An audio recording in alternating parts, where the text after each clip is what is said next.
네, 안녕하십니까. 참진치과기용소 소장 이상진입니다. 자, 오늘은 번외입니다. 수호과 번외.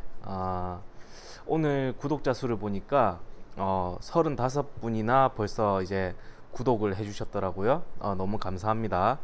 어떻게 보면 한 교실의 학생만큼 제 영상을 구독하고 있다라고 보면 될 것 같네요. 아무쪼록 감사드립니다. 이 채널은 제가 공부한 것도 이렇게 올리지만, 그리고 뭐 학생의 입장에서 불리한 상황이 오지 않게 하는 그런 영상도 올리고 있고요. 그리고 저는 이제 치과 기공소, 치과 보철을 만든 사람이니까 치과 쪽에 이제 장치에 대해서도 이런 영상을 또 올리고 있습니다. 보시면은 뭐 몇 개의 뭐 영상이 있지만, 처음에 이제 학교를 졸업해서 기사 생활을 할 때 윗선임한테 물어보기도 좀 그렇고, 예, 그리고 좀 연차는 좀 되는데 또 주위 사람한테 물어보기 그런 거, 뭐 저 또한 그랬었고, 그래서 유튜브에 찾아봐도 그런 영상은 없고, 그런 거를 제가 제작해서 올리고 있는 일을 합니다. 뭐 전연차한테 필요한 왁스업이라든지, 아니면 뭐 치위생사도 마찬가지겠죠. 템포 빨리 만드는 방법이라든지, 빨리 만드는데 이쁘게 만드는 방법, 뭐 이런 것도 천천히 이제 올려드리도록 하겠습니다. 저만 따라 하시면 빠르고 이쁜 왁스업과 빠르고 이쁜 템포를 제작하실 수 있습니다. 구독과 좋아요 버튼을 꼭 눌러 주셔야 됩니다. 왜냐면 구독이라는 거는 말 그대로 제가 이제 영상을 올릴 때마다 제가 올린 영상이 올라왔다고 알림이 가죠. 그리고 좋아요가 왜 눌러져야 되냐면, 검색을 했을 때 상위로 갑니다. 좋아요 숫자에 의해서 상위로 가거든요. 그러면 이 좋은 정보를 더 많은 사람들이 빨리 할 수 있겠죠. 대부분 다 자기를 어필하는 광고라든지, 아니면 이제 그 업체의 이익에 의해서 이렇게 하는 거지만, 저는 사실 이런 영상을 올려도 뭐 다른 뭐 재료상이라든지 뭐 이런 데서 뭐 스폰이 들어오거나 그런 건 없습니다. 단지 제가 일을 함에 있어서 어려운 부분을 이제 구글링에서도 안 나와서 그래서 제가 직접 영상을 만들어서 올리는 겁니다. 오늘은 약간 이제 민감한 부분이죠. 얼마 전에 구강내 장치가 한의학에서 대법원 판결이 났습니다. 한의사도 구강내 장치를 만들 수 있다. 이때까지는 치과계랑 한의계랑 많이 싸웠어요. 한의학에서 이제 구강내 장치로 해서 턱관절을 치료하는 거에 의해서 계속 소송을 걸었단 말이죠. 하지만 대법원 판결에 의해서 모든 이것 또한 그겁니다. 의료법의 제1항 뭐냐면, 의사는 환자의 건강 증진에 따른 모든 행위를 할 수 있다는 거예요. 그거에 의해서 판결이 난 것 같습니다. 요즘에는 뭐 희한하죠. 예전에 한의학이 아닙니다. 예전 한의학은 뭐 맥을 짚고 체질을 뭐 알아보고 이런 거지만, 요즘에는 뇌파기기도 한의원에서 쓰고 있고요. 그리고 곧 이제 엑스레이도 촬영을 할 수 있을 것 같습니다. 자, 본론으로 들어가서 코골이와 수면 무호흡이 왜 생기고 어떤 관계가 있는지 한번 제가 알아보도록 하겠습니다. 쉬워요. 쉽습니다. 저는 왜 이런 치과 보철을 만드는 사람인데, 당신이 뭐라고 이런 영상을 올리느냐 라고 물을 수 있죠. 저는 코골이 장치를 만드는 이런 수료 과정을 거쳤습니다. 전문 과정을 거쳤고 지금도 이 장치를 만들어 가고 있습니다. 그리고 이 장치로 인해서 메인 뉴스는 아니지만 여러 인터넷 그 덴탈 뉴스라든지 이런 데서 인터뷰도 하고, 코골이 장치가 뭔지, 그리고 제가 만들고 있는 장치는 뭔지 이렇게 인터뷰도 했습니다. 그리고 TV에도 나온 적이 있어요. 어떻게 알고 연락을 주셨는지 모르겠는데 아시아 경제 TV 클로즈업이라는 이런 프로그램에서 촬영을 하고 방송도 탄 적이 있습니다. 뭐 방송이 나가고 나서 뭐 여러 곳에서 이렇게 인터뷰 요청이 왔었어요. 왔었지만 이렇게 저는 이게 얘기했죠. 저도 이제 매스컴에 많이 타고 이랬으면 좋겠어요. 하지만 이게 한번 인터뷰를 하게 되면 그날 스케줄에 오전이라든지 오후는 다 비워야 됩니다. 저는 일을 해야 되는데, 그죠? 제 보초를 기다리고 있는 많은 환자들이 있겠죠. 그래서 다 저 TV에 나오고 난 후에 그 다음에 인터뷰는 다 거절을 했습니다. 저는 저를 어필할 이런 영상보다는 아까도 말했지만 도움이 되는, 본인에게 도움이 되는 영상을 제작하고 싶어요. 그래서 이건 뭐 별로 제가 이 영상을 올린다고 해서 본인한테, 그러니까 이런 광고 비스무리한 이런 인터뷰를 한다 해도 본인에게 별로 도움은 안 되겠죠. 그리고 저도 처음 알았습니다. TV 나가고 처음 알았는데, 이런 데서 전화가 오지 않습니까? 전화 오면 이 방송국의 발전을 위해서 돈을 달라고 합니다. 돈을 줘야 만들어져요. 저는 그거 처음 알았습니다. 그러면서 막 전화가 옵니다. 올해의 기업 이래가지고 그 판넬이라든지 이런 표착장 같은 걸 준대요. 뭐 그 세워 놓는 거 있죠. 그런 걸 주는데 그것도 만드는 비용을 청구를 하는데 그게 100만 원 이상입니다. 어쨌든 다 돈이죠. 그거 그냥 제가 짝퉁으로 만들 수도 있는 걸 갖다가 돈을 뭐 몇백을 달라고 하면서 기부금식으로 우리 회사의 발전을 위해서 한번 협찬 좀 해주십시오. 이러면서 돈을 요구하더라고요. 저희 치과기공사는 치과 의사와 환자의 신뢰를 얻어야지 이런 뭐 뉴스 같은 데서 제가 이렇게 막 터트려 봤자 저한테 이득은 오지 않더라고요. 오지 않습니다. 그리고 뭐 요즘 치과기공계 말이 많죠. 덤핑이라든지 무조건 재료 싸게 해서 빨리 만들어주고 이런 거. 결국에 그런 거래처를 선택하신 원장님들은 마인드가 달라요. 어떻게 마인드가 다르냐? 싸고 빨리 만들어주는 기공소를 찾는 그 치과는 그거에 대한 불이익은 전부 다 환자에게 돌아가게 돼 있더라고요. 안 그렇습니까? 제가 저번에도 말씀드렸죠. 저는 골드 크라운 제작 비용을 35,000원 받습니다. 35,000원 받고 금값도 따로 받아요. 금값이 보통 한 15만원에서 20만원 정도 듭니다. 그러면은 원장님이 그러니까 이 보철 하나에 지불하는 돈이 금리만 하면은 한 25만원 정도 되죠. 근데 환자한테 35만원에서 뭐 45만원 정도 청구를 합니다. 그거 당연한 거예요. 왜냐면 원장님도 이익이 있어야 되잖아요. 그 금리 하나를 만드는데 제가 납품을 했죠. 그러면 이제 원장은 그 자리에서 한 10만원에서 12만원이 남아요. 근데 그게 남는 게 아니잖아요. 왜냐면 스태프들 월급 줘야 되고 그리고 치과 운영비로 써야 되지 않습니까? 그래서 남는 돈이 얼마 안 됩니다. 우리는 항상 얘기를 해요. 뭐 골드 크라운 하나 만들어 주는데 뭐 35,000원, 뭐 딴 데는 뭐 25,000원 뭐 이래 받는 데도 있어요. 하지만 원장 그게 비하면 금값 플러스 해서 남는 돈이 원장님도 별로 없다. 골드 크라운 같은 경우는 거의 봉사라고 보시면 됩니다. 그래서 이렇게 다른 보철로 이제 돌리죠. 지르코니아라든지 사기 이빨. 왜냐하면 금보다는 싸니까.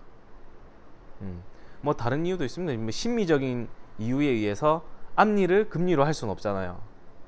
그렇죠? 앞니 금리할 생각이 있습니까? 없잖아요. 그거는 지르코니아나 라미네이트나 포세린, 사기 이빨로 가야 되겠죠. 뭐 그런 게 보통 이제 45만원에서 50만원 동안 합니다. 그죠? 그렇게 한다 해도 원장님들은 별로 남는 게 없다.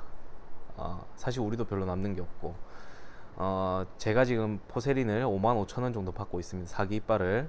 하지만 그걸 이제 환자한테 45에서 50만원 청구해도 원장님도 이제 차 떼고 포 떼면 남는 게 없다. 이거 제가 원장님 편을 드는 게 아니고, 저도 사업하는 입장이고, 그리고 원장님도 어떻게 보면 거긴 사업체입니다. 이익을 추구해야 되는 곳이에요. 뭐 당연히 진료, 환자를 위한 진료도 봐야 되겠지만 봉사단체가 아닙니다, 우리는. 그죠? 그래서 그런 보철도 차 떼고 포 떼면 별로 남는 게 없다. 그런데 왜 이런 25만원, 55만원짜리 이런 임플란트가 유행하느냐? 뭐 똑같아요. 시내에 가보면 뭐 딴 데 그 뭐 쇠고기 국수 같은 경우는 막 6,000원 받는 데도 있는데 3,500원에 파는 데도 있단 말이죠. 뭡니까? 박리담회로 많은 사람들을 받아서 많은 사람들을 빨리 쳐내서 많은 수익을 얻겠다 이거죠. 그럼 보통 환자들이 하루에 뭐 10명이라든지 15명 있는 치과가 있고, 그리고 보철이 싸다고 해서 막 이제 환자들이 많은 경우가 있어요. 요즘에 제가 스카이캐슬이라는 드라마를 많이 봅니다. 많이 보면 어제까지 정주행을 다 했어요. JTBC에 돈 다 내고. 보면 이 정준호가 일을 많이 쳐내는 외과 의사죠. 정형외과 의사. 그만큼 부작용도 많다고 이렇게 나옵니다. 그죠? 그리고 그거에 대립되는 신경외과 의사는 먼저 환자부터 생각하고, 그리고 진료수도 적고, 그리고 직원이 피곤하기 때문에 환자의 이런 부작용도 많다고 이렇게 얘기를 하고 있어요. 그 드라마의 주체는 학생의 교육에 대한 드라마지만, 저는 이제 직업이 그래서 그런지 모르겠는데 저는 그쪽으로 더 많이 관심을 가더라고요. 뭐 어쨌든 싼 데는 싼 이유가 있습니다. 보철이 저 같은 경우도 35,000원도 사실 기록료가 적다고 생각합니다. 하지만 저는 제 상황에서 최대한 타협하지 않고 이쁘게 만들어 주려고 노력을 해요. 하지만 같은 골드 크라운인데도 불구하고 25,000원 받는 골드 크라운을 하는 그 기공소는 과연 그 기공소에서 35,000원짜리 이상의 보철물을 만들어 줄까요? 그거는 본인이 믿으시는 대로 하시면 됩니다. 본인이 믿는 치과에 가셔서 그렇게 하시면 돼요. 저는 그래서 치과가 기공소를 이렇게 컨택을 해서 하는 경우도 있지만, 환자가 내 보철을 진료는 당신한테 맡기겠지만 보철은 이 기공소에서 만들어 주면 좋겠다고, 치과 기공소 선택제라는 이런 게 있었으면 좋겠다 하는 바람입니다. 정말로 그런 날이 올까요? 자, 제가 왜 이런 코골이라든지 코골이 질병에 대해서 떠들어대느냐, 의사도 아닌데 저는 보철을, 이런 장치를 만드는 사람이잖아요. 만드는 사람도 이 장치에 대해서 알아야 되고, 이 질병에 대해서 알아야 만들 수 있습니다. 예, 매뉴얼만 가지고 그거에 만들면 일단은 원장님과 디스커션이 안 돼요. 만약에 클래스 2 환자인데, 클래스 2는 당연히 코골이가 골기가 더 쉽습니다. 왜냐하면 악공이 더 작고 상악에 비해 하악이 열성장되었으니까. 그렇죠? 그러면은 기도가 남들에 비해서 적을 수밖에 없는 불리한 환경에 처져 있어요. 그런데 클래스 2 환자인데 이건 어떻게 만들어야 되겠냐고 디스커션이 들어오면 매뉴얼만 가지고 아는 사람은 대답을 해줄 수가 없어요. 하지만 그 질병과 함께 공부해서 장치를 만드는 사람들은 다 그 질문에 대한 답변이 가능하단 말이죠. 그래서 저는 지금 오늘 장치를 만드는 입장에서 그 질병에 대한 소개를 할 겁니다. 일단 코골이와 수면 무호흡에 대해서 지금 뭐 많은 매스컴에서 얘기를 하고 있습니다. 물론 정책적인 부분도 있고, 그리고 돈이 돼서 하는 부분도 있어요. 뉴스는 그냥 뉴스를 내보내지 않습니다. 이거는 뭐 다른 업체랑 뭐 커넥션이 됐을 수도 있어요. 일단 영상을 보고 얘기하도록 하겠습니다. 네, 이번에는 건강 챙겨보는 시간 건강톡톡입니다. 여러분 지난밤 잘 주무셨나요? 코골이 때문에 고민인 분들도 있을 텐데 심하게 코를 고는 분들은 눈여겨보셔야 할 것 같습니다. 네, 숨이 잠깐 멎을 정도로 심하게 코를 고는 사람들과 코를 골지 않는 일반인의 뇌의 부피를 비교해봤더니 일부 부위가 줄어들었다는 연구 결과가 나왔습니다. 네, 잠잘 때 일시적으로 이 숨이 멎을 정도로 심하게 코골이하는 분들 있으시죠? 이게 심하면 뇌를 손상시켜서 치매 위험까지 높아진다고 합니다. 코골이가 심하면 우울증이 생길 수도 있다는 연구 결과가 나왔습니다. 저도 잘 때 이 코를 많이 곤다고 하는데 이 코골이를 방치하면은 기억력이 남들보다 10년이나 빨리 저하되고 그래서 치매로 이어질 수 있다는 연구 결과가 나왔습니다. 심한 코골이 때문에 수술을 받는 사람이 최근 4년 새 64%나 늘었습니다. 건강보험심사평가원 통계를 보면 코골이 수술 환자는 2009년 2,554명에서 2013년 4,182명으로 1,600여 명이 늘었습니다. 코골이는 남녀 할 것 없이 중년의 골칫거리인데요. 코골이 고치겠다고 수술 결심하시는 분들 많은데 수술이 꼭 능사가 아니라고 합니다. 코골이 환자 10명 중 6명은 수술이 필요 없고 수술하더라도 절반 이상은 재발한다고 합니다. 박광식.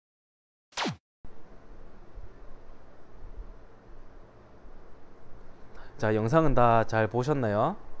영상에 대한 처음에 순서는 이랬어요. 코골이 환자가 늘어나고 있고 코골이 환자가 늘어나는데 수술도 많이 늘어났다. 근데 수술에 재발이 많다. 이건 제가 떠든 게 아니고 뉴스에서 떠든 겁니다. 뉴스에서 전달한 거예요. 사실이니까 반 이상이 코골이 수술을 해도 재발을 한대요. 왜냐하면 살은 자라니까. 좀 이따 코골이를 진료를 하는 이 순서를 제가 그 종류를 알려드릴 겁니다. 일단 코골이가 왜 고는지부터 알려드릴게요.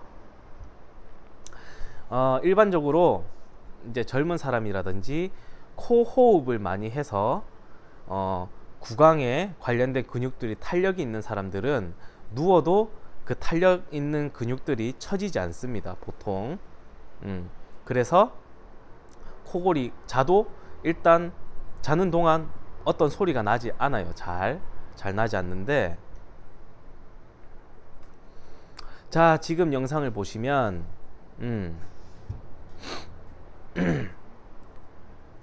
이제 구강 내에 어떤 조직들이 탄력을 잃어서 처져 버리면 숨 쉴 때 그 처진 근육들이 기도를 막죠. 막으면서 숨 쉴 때마다 그 근육들이 떨리는 소리를 코골이라고 합니다. 저도 이제 이런 걸 공부를 해봤지만, 공부를 지금도 하고 있지만, 코로 숨을 쉬어서 고는 경우가 제 생각에는 잘 없는 것 같아요. 이거는 제 생각입니다. 다른 걸 비판하셔도 돼요. 근데 지금 본인의 옆 사람이라든지 주위 사람이 이제 코를 골고 있지 않습니까? 그러면 그 사람이 고는 거를 이렇게 가까이서 한번 보세요. 보시면은 과연 이 사람이 코로 숨을 쉬고 있는지 아니면 입으로 숨을 쉬고 있는지 보셔야 됩니다. 보통 입으로 숨을 쉬고 있어요. 입으로. 그건 뭐죠? 비호흡이 아니고 구호흡이라는 거죠. 제 아들도 지금 올해 이제 내년에 4살입니다. 4살인데 벌써 코를 골아요. 코를. 근데 보면 입으로 숨을 쉬고 있습니다. 정말 안타깝지만 아들이 비염이 좀 있어요. 코로 숨을 못 쉽니다. 그래서 입으로 숨을 쉬는데 어릴 때부터 입으로 숨을 쉬는 걸 보니까 그때부터 이제 좀 근육이 탄력을 좀 잃은 것 같습니다. 제 딸이 하나 더 있어요. 아직 좀 있으면 돌인데 걔는 코 안 골아요. 왜 안 골까요? 쪽쪽이를 물고 있거든요. 걔는 코로 숨을 쉽니다. 뭐 코로 숨을 쉬는데 코골이를 하는 경우가 있어요. 그게 뭐냐면 저기 오른쪽 그림에 동그라미 있죠. 거기에 오른편 동그라미에 이제 오른편에 보면 저 부분에 뭐가 있냐면 사진에는 없지만 아데노이드라는 면역 체계가 하나 있습니다. 거기가 어린 애들은 거기가 붓는 경우가 있고 점점 커지는 경우가 있어요. 그럼 똑같이 기도가 좁아지겠죠. 그것 때문에 고는 코골이도 있습니다. 있는데 보통 입으로 숨을 쉬면 코로 숨을 쉴 때보다 입으로 숨을 쉴 때가 입안이 건조함이라든지 이런 게 더 많아집니다. 당연히 그렇겠죠. 코로 공기가 들어가는 구멍은 요만하고 입으로 숨을 쉬면서 들어가는 공기의 크기는 이만합니다. 그죠? 이만해요. 뭐 콧구멍은 요만하고. 그러면 비교적 입으로 숨을 쉬는 게 입안이 좀 더 건조해지는 건 확실하죠? 잘 땐 침도 잘 안 나옵니다. 자, 입이 건조해진다. 건조해진다는 건 뭐냐면 물이 비교적 적다는 거죠. 물이 적어지면 당연히 모든 건 탄력을 잃게 돼 있습니다. 그러면 입안이 건조해서 탄력을 잃은 근육들이 어딜까요? 혀, 그죠? 그리고 편도. 그 외의 모든 근육들 아니면 피부 점막들 다 이제 물기가 없어지니까 처지는 거예요. 처지면서 탄력도 같이 없어지는 거예요. 그러면은 어떻겠습니까? 기도랑 점점 가까워지겠죠. 우린 누웠으니까. 그래서 그 떨리는 소리가 우리가 흔히 말하는 코골이다. 하지만 저는 얘기하고 싶어요. 그거는 코골이가 아니고 구골이라고 얘기하고 싶어요. 입으로 숨을 쉬어서 골고 있으니까 그건 구골이 아닌가요? 코골이가 아니고. 어쨌든 이런 처진 근육들이 숨을 쉬면서 뭐 코로 숨을 쉬든 입으로 숨을 쉬든 그 처진 근육들이 숨 쉴 때마다 떨리는 소리가 코골이다. 그럼 또 수면 무호흡은 뭐냐? 그거에 처진 근육들이 이제 기도를 아예 막는다는 거죠. 이런 사람들은 보통 앉아서 일할 때도 숨 쉴 때 보면은 그르렁 그르렁 합니다. 예, 근육들이 다 처져 있으니까 앉아 있는데도 근육에 힘이 없어가지고 탄력이 없어서 그르렁 그르렁 하는 사람들이 있어요. 참 안타깝죠. 좀 옆에서 보면 자고 있는 줄 알았어요. 자고 있는 게 아닌데 코 고는 소리가 납니다. 그것도 이제 탄력이 잃은 근육들이 기도를 거의 막고 있다, 이렇게 보시면 돼요. 앉아서 숨을 쉬는데도 떨리고 있다. 그럼 이런 사람들이 누우면 어떻게 될까요? 더 심해지겠죠. 수면 무호흡은 그렇게 해서 오는 경우가 있습니다. 크게 두 가지거든요. 첫 번째는 폐쇄성 수면 무호흡과 신경성 수면 무호흡이 있어요. 지금 장치로 해결할 수 있는 건 폐쇄성 수면 무호흡입니다. 뭐냐? 입을 벌리면 기도가 확보가 됩니다. 어떻게 증명하냐고요? 자, 지금 영상을 보시는 분들이 물에 빠졌습니다. 물에 빠져서 익사할 위기에 처져 있어요. 그런 일이 없으면 가장 좋겠지만 익사할 위기에 처져 있는데 이제 응급구조요원이 이제 수영을 해서 옵니다. 그래서 지금 영상을 보시고 계시는 분을 끌어올렸어요. 끌어올려서 인공호흡을 할 겁니다. 처음에 뭘 해야 되죠? 인공호흡부터 먼저 합니까? 그럼 본인은 먼저 죽어요. 응급구조요원은 매뉴얼에 따라서 자, 검은 모자 쓰신 분 빨리 119에 연락해 주세요. 그리고 흰 티 입으신 분 빨리 이 근처에 있는 심장 제세동기를 가지고 와주세요. 이게 매뉴얼 첫 번째예요. 그리고 두 번째가 의식 확인입니다. 의식을 확인하겠죠. 이 사람이 정신이 깨어 있는지 없는지. 그리고 나서 인공호흡에 들어갑니다. 자, 어떻게 할까요? 턱을 잡습니다. 그죠? 그리고 두개골을 젖힙니다. 이 사람이 지금 턱을 앞니를 잡아가지고 위로 올렸나요? 아니죠. 그냥 두개골을 젖히고 턱이 처지지 않게 잡기만 했어요. 이게 무슨 방법이냐면 헤드 틸팅 친 리프트라는 응급구조 방식입니다. 그렇게 해도 기도가 확보가 된다는 거죠. 그 다음에 인공호흡에 들어갑니다. 그 다음에 이제 심장 압박을 하고, 자, 입을 벌리고만 있어도, 입을 벌리고 턱이 뒤로 처지지 않는 이런 방법만으로도 기도가 확보된다는 거는 전 세계에서 이미 알려진 거예요. 이것도 폐쇄성 수면 무호흡을 방지할 수 있는 방법입니다. 어쨌든 고개를 뒤로 젖히고 턱이 처지지가 않은 것만 방지를 하면 기도는 확보가 된다는 거니까 그렇게 해도 폐쇄성 수면 무호흡은 어느 정도 됩니다. 되는데 안 고쳐지는 게 있어요. 장치로. 뭘까요? 신경성 수면 무호흡입니다.